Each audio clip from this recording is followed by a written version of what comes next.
Yassas, and welcome to Greek News Global. I'm John Mangos. In this bulletin, Greek Prime Minister Mitsotakis locks in his visit to Australia. Turkey lashes out at Greece for its deal with American energy giant Chevron. A $1 million reward for information about the murder of a Greek singer in Melbourne. And Ange Postecoglou says his failure at Nottingham was all his own fault. But first, Greek Prime Minister Mitsotakis has officially locked in his visit to Australia, with trips to Melbourne, Sydney and Canberra to coincide with the 25th of March Independence Day celebrations. The visit is expected to carry both symbolic and political weight. Alongside his participation in commemorations marking the anniversary of the Greek War of Independence, Mr Mitsotakis will use the trip to highlight his government's flagship initiative granting voting rights to Greeks living abroad.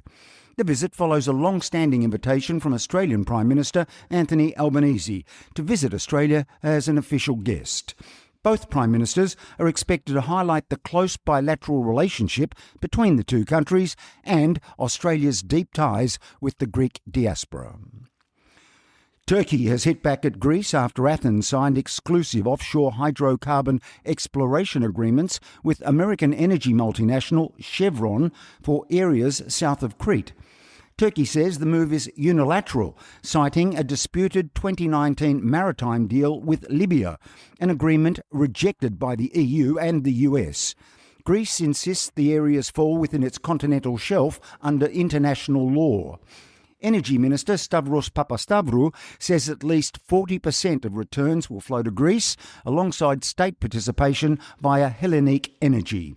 Production is expected to begin from 2027, while Greece positions itself as a key European energy hub. Still in Greece, and economic relief is on the way for consumers from the electrical interconnections of the non-interconnected islands with the mainland. The savings are estimated at €3.7 billion in the period 2026 through to 2034.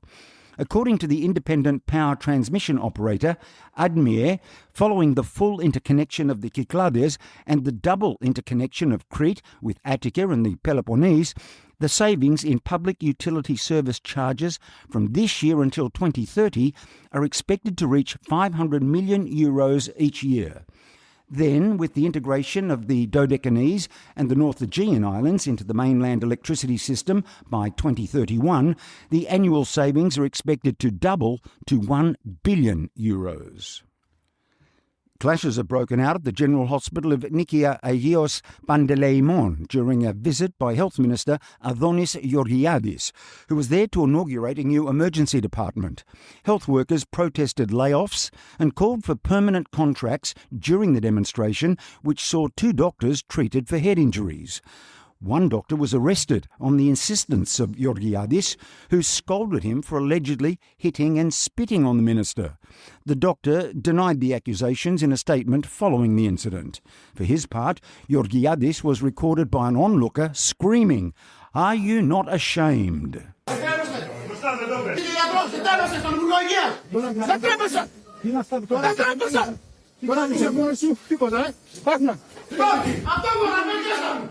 Speaking to Antenna's Nico Hadjinikolaou following the incident, Georgiadis dismissed the demonstrators as being communists and fascists. Ο δε γιατρός που είπατε στο ρεπορτάζ ότι συνελήφθη, γιατί συνελήφθη? Με έφτισε, με έβρισε και με χτύπησε. Και κανονικά δεν έχω κάνει μήνυση και είναι τώρα σήμερα στο κρατητήριο. Γιατί διαμαρτύρονται, ποια ήταν τα αιτήματά τους? Διαμαρτύρονται είναι κομμουνιστές, δεν έχουν άλλο λόγο. Είναι ανταρσία κουκουέ. Διαμαρτύρονται για να διαμαρτυρηθούν. Greek Prime Minister Mitsotakis has called for artificial intelligence to serve people, not deepen global inequality. Addressing the AI Impact Summit in New Delhi, Mitsotakis warned that the benefits of AI must be shared beyond major tech companies, urging governments to reskill workers and modernise public services. He highlighted Greece's use of AI in education, healthcare and digital government, signalled an upcoming ban on minors accessing social media and stressed the need for smart regulation and trusted global partnerships. He said AI should unite innovation, not fragment it. The Prime Minister spoke to India's Times Now about the importance of the summit and cooperation between India and Greece on issues relating to AI. A professor at the University of Crete has faced an unusual confrontation after failing a student on a written paper due to his use of AI. Dimitris Xenakis from the Department of Political Science at Rethymno said the student had filed an objection and was scheduled for an oral re-examination when the student's mother and a friend confronted him at the office. The two women, who said they'd travelled from Athens specifically to see the professor, emphasised their status and function. Professor Xenakis claimed he thought they were trying to intimidate him to get him to change his mind. The professor said, despite their intervention, he refused to alter the student's grade. A motion calling for the return of the Parthenon marbles has been formally introduced to the New South Wales Parliament by MP Eleni Petinos. Speaking in the Legislative Assembly, Petinos urged the immediate repatriation of the sculptures, which he says shamefully remain displaced in the British Museum. The motion acknowledges the marbles were removed during the Ottoman occupation of Greece in the early 1800s, recognises them as symbols of Athenian democracy and Greece's golden age, and calls for their return to Athens, where space awaits in the Acropolis Museum. I give notice that I shall move that this House, 1, acknowledges the historic Parthenon marbles shamefully remain displaced in the British Museum more than 2,000 kilometres from their rightful home.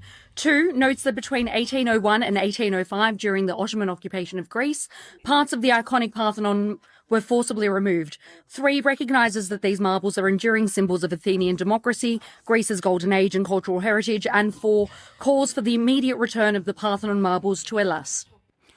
Victoria Police has announced a $1 million reward for information for help to solve the murder of singer Harula Kipuridou 45 years ago. The 25-year-old was last seen alive in the early hours of Friday, the 3rd of July in 1981. Miss Kipuridou worked as a singer at a hotel in the Melbourne suburb of Fitzroy and was seen there on the night of her death. Police say she was given a lift home to a housing tower by 2 associates around 2 a.m. Half an hour later, she was discovered dead on the floor of a lift. She'd been physically and sexually assaulted during the attack. 2 Athens and judges have unanimously convicted the founder of the organisation Ark of the World, Father Antonios, and found him guilty of a series of misdemeanours relating to his abusive and punitive behaviour against minors in the care of his organisation. Of the 19 acts for which he was accused, Father Antonios was found guilty on 9.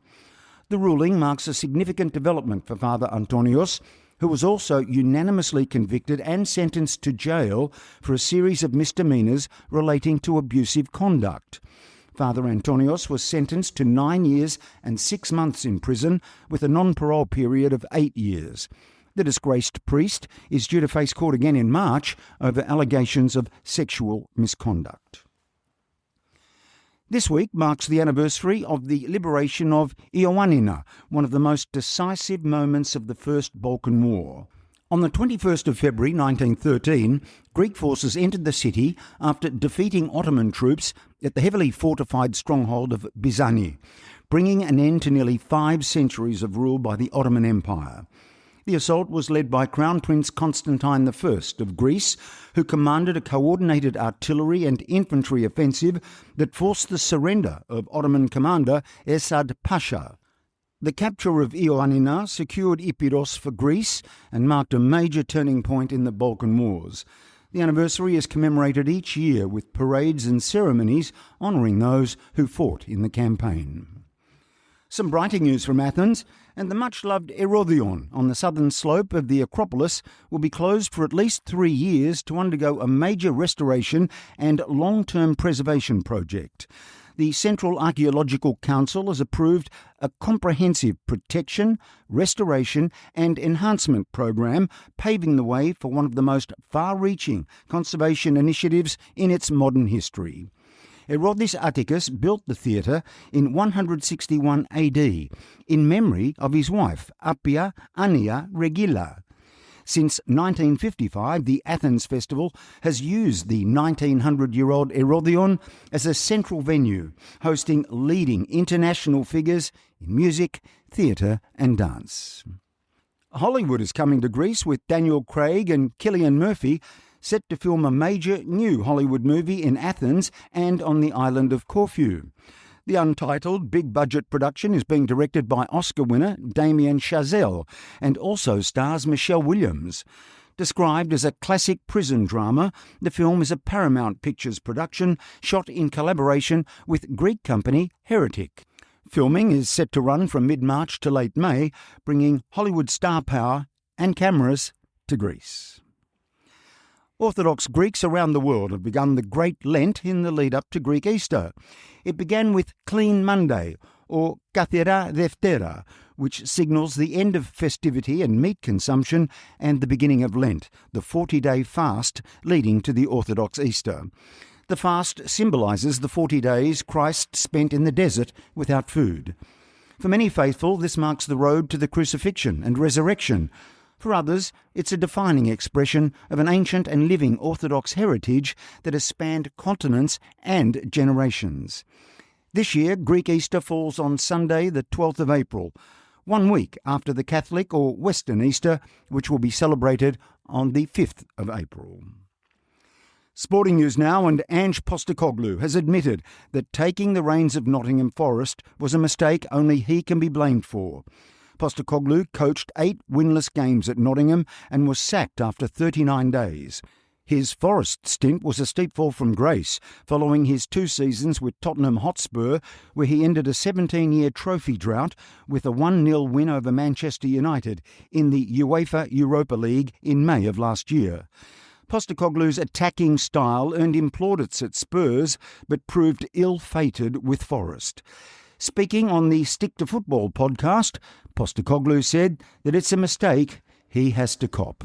The whole fight, that was on me. That was a bad decision by me to go in there. And I've got to take ownership. There's no point me blaming that I didn't get time or anything. I should never have gone in there. It was too soon after Tottenham. I've got to cop that. That was my mistake.